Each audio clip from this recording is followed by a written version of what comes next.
All right, y'all. I am so excited about this topic because I love relationship building. It is the heart and soul of what we do as coaches. It is the root and foundation of our business, and you can't grow success without it. I'm going to say when I do this video, hopefully my voice stays with me. I got my glow juice here. I'm a little under the weather, but this is something that's been on my heart this week, and I've talked to a lot of my new coaches on like how to address objections and how to go into conversations confidently and speak to people with energy and excitement without like vomiting information on top of them, and then they're like, oh my gosh, this is too much, or they ghost you and they never answer you again. So I want to give you guys some quick tips I've learned over the past 4.5 years as a coach, building a team, helping people get results, because it's hard sometimes to remember that there's actually a person on the other side of the screen that doesn't know what Beachbody is, that doesn't know what on-demand workouts are, that doesn't know what Shakeology is, and probably if they feel like crap, don't really care about that. And so you want to have a common ground with them that you can connect, understand where they are, meet them where they're at, and give them solutions and tools to help them see success with their health and fitness journey and the coaching opportunity, right? Because both go hand in hand. So first and foremost, when I get an objection, whether it's about money or time or just being skeptical of beginning in the first place, the number one thing I always go back to when I first learned as a new coach is feel, felt, found. So say someone comes to you and says, I don't know, Shakeology just seems really expensive. I would go, okay, how can I relate my story to that?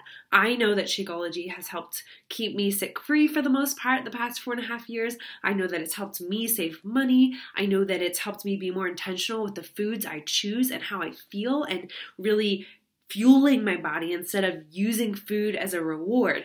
So I know my part of the story. I also know there's girls on my team that have seen great success with it, that have gluten and IBS issues, that have had people with autoimmune diseases that are really high risk, that have seen huge progress with their health with that. There's stories you can pull from your team, but you can always start with your story first and foremost. So if somebody came to me and said, I don't know, Shakeology is too much, I would say, totally know how you feel, girl. I felt the same way when I started as a new challenger. I was just coming out of graduate school. I really had no backup funds, but I also knew that I had to get out of my stuck and I had to change what I was doing if I wanted to see a different result. And what I found was when I actually gave it a try, because my coach told me about the 30-day money back guarantee, number one, I loved it from day one.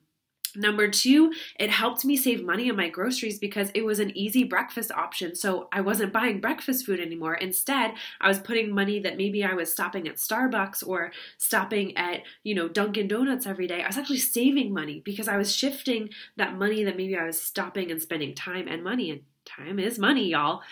I was putting that money towards something that was nutritious for me that's going to help me see the results I want. Is there something in your life that maybe you're spending $4 or $5 a day on that we can shift towards this instead? And you start putting the light bulbs off in their head to say, oh, I am going to Dunkin' Donuts every day. I am sitting in the drive-thru for 30 minutes. I am not eating anything for breakfast, and then I go out and buy a $15 lunch because that's a lot. Well, can we shift buying out lunch and getting you on portion fix so that you're packing your lunch and take $5 of those dollars and put towards Shakeology every day? So you start to get the mindset rolling on, wow, this is really valuable for me. The second thing that goes part of this like objection that you guys usually get, I don't explain Shakeology, okay? I'm not an expert on it. I have a story with it, but there's so many tools that Beachbody has in their videos that they've already made for y'all. So I don't explain 21-day fix. I don't explain ultimate reset. I don't do any of that when I first get asked about it. I always go back to, do I know their goals first before I recommend anything? You always are going to ask, would love to share more info about my groups. Do you mind first telling me about your current health and fitness goals? What's working well for you and not working so well for you? That's like the number one question, because I can't recommend anything if I don't know where they want to go with this. They may want to just have a nutrition aspects because they already have their fitness down. So talking about 21-day fix doesn't really matter to them because they already love their workouts. Or maybe they are allergic to certain things, so they can't have beach bars, and you start talking about beach bars as a snack. So you really want to hone your recommendation on all of the questions that you're asking. So use third-party tools when you get asked questions after you've asked a lot of questions. And that kind of comes with understanding how to flow with the conversation. So one of the rules that I teach my new coaches, and you guys should all know this, is when I have a response to somebody, it's always 2 sentences and 1 question. And it's funny, when I'm going through dating, I'm like, why isn't this guy asking me a question? Because I'm so ingrained that I always have my conversations asking questions because I want to know, what are they struggling with? Are they eating breakfast? Are they not? Are they working out or are they not? Are they binging at 3 p.m. on candy from the vending machine? What does their regular day-to-day look like? Are they nervous to work out at a gym? What is their day-to-day routine? How much sleep are they getting? Do they drink coffee or they didn't drink tea? There's so many questions, and it's all in our scripts of examples you guys can ask. But it's having that 2 sentences, 1 question really stops you from word vomiting on them. Because y'all, like, people don't need to know all of every single detail, okay? And a great way to learn how to actually address questions you're going to get is to tag your coach into your conversations when you're first starting out. And really, if you're just getting back into things, because sometimes we forget that it's like, we love what we do. We love Bod, we love Joel, we love Shakeology, but if you're somebody that feels really crappy and is in a bad place with your health and fitness, you don't care about that. You care about, how can this person help me with my individual goals and my individual struggles? So you want to listen. You have 2 ears and 1 brain, and you got to use the ears more than the brain, okay?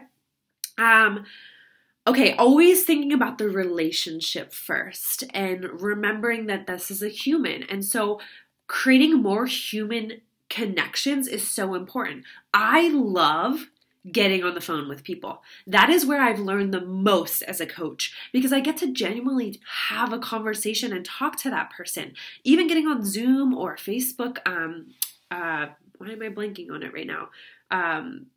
FaceTime. Gosh, I'm so old. Facebook Live, I was thinking. Get on FaceTime and talk to somebody face to face. Let them see your facial expressions and your energy. You can voice message now, both on Facebook and Instagram. That's a great way to just speak your energy and passion into people. People buy energy and feeling and emotion. They want to know that you're just as fired up about this as they are about getting unstuck. And so you can learn so much getting on a 3-way call with your coach and listening the first time you do it and understanding how they address questions and objections so that you can take those things and implement them faster into the conversations you're having elsewhere with other challengers. So I highly, highly recommend that. It may take more time, but I would rather get on a phone call with somebody for 30 minutes and have them say yes and enroll while I'm on the phone with them, then go back and forth and then ghost me, and they don't even have any idea of what the sisterhood is like and what they're actually value they're getting. Like, if they're listening to this video right now, they understand that I'm passionate about what I do and I'm going to be a real human being that's going to help them along their journey, okay? Listen more than you talk. Okay, the last thing, and I always bring this back and my team always laughs at me. I got to get a sip of Glow Juice for this one because you guys are going to laugh too. Okay. Don't have sex on the first date. If you've done it before, no judgment. But your relationships and your conversations are the same way, guys. You would most likely not go on a date with a guy and give it all up the first date. So why is it that when we get a message like, I saw your post, can you tell me how much it is? Do you think that you can go and just be like, oh, a challenge pack's $160. This is the link for it. Here you go. Let me know when you sign up. How do you even know what challenge pack they need? How do you even know what they're doing with their current fitness? How do you even know where their mental state is? How do you even know what kind of workouts they actually like or how much time they actually have? How do you even know what their current obstacles are if their spouse is supportive? How do you even know what their current meals are on a daily basis? How do you know what they've dealt with in the past or what they've tried? You don't know any of that. So you can't make any recommendation for a price for something because we're not a you know, like when you go to the store, I'm going to say when you go to Marshall's and you want sandals, you put up money and you buy them. But this is such a multifaceted thing in the sense of there's so many tools in your toolbox that you got to know what slot is right for somebody. Somebody might just need 3-day refresh to start off and Shakeology. Somebody might just need Beachbody On Demand with the performance line because they really want to focus on enhancing their workout routine. You don't know what they need until you dive in and have that conversation with them.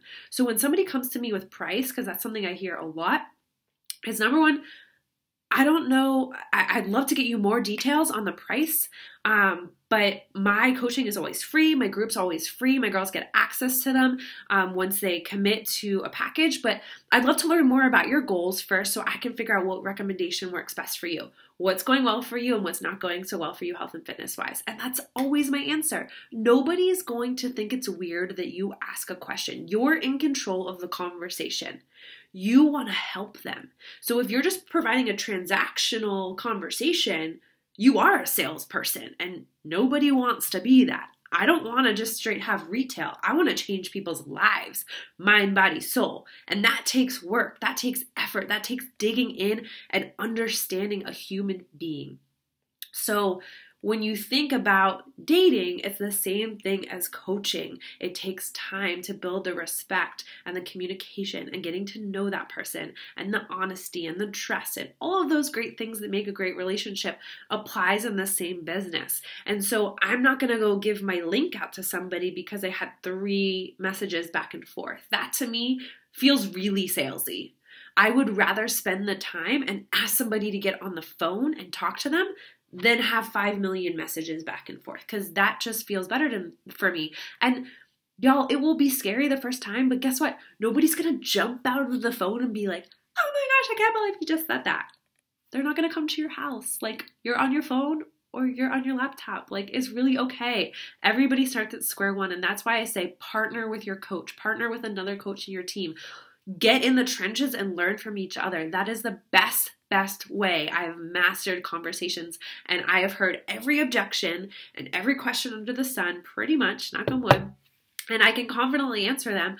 Or if you don't know the answer, you can say, that's a great question. I'd love to get you an answer. Do you mind if my coach hops in on this conversation and they can help address it since I'm new? Nobody's going to say, like, that's weird. So hopefully these things help you guys in your conversations. So use feel, felt, found, always with objections. Use 2 sentences, 1 question for your responses. Use third-party tools. All of the videos for every single program are in our team scripts. You guys have access to those, or you can just hop on YouTube or Vimeo and grab them. Remember that it's a relationship and an actual person on the other side of the screen that you want to get to know and you want to be your best friend. That's what I look at this business as. I want my besties on my team, people that I want to travel with, people that I want to visit for their baby showers, people that truly care about me and send me birthday cards in the mail, or I get to connect with them over their weddings. All these great life things. This is a sisterhood, and that is what we want to build in your own tribe. So put in the effort. It is so worth it. People stay around much longer when you are truly invested in them and you know who they are and where they're going and what they want to achieve. So that's Conversations 101. I hope this helps you guys, and I can't wait to hear how things go with your conversations. Go rock it.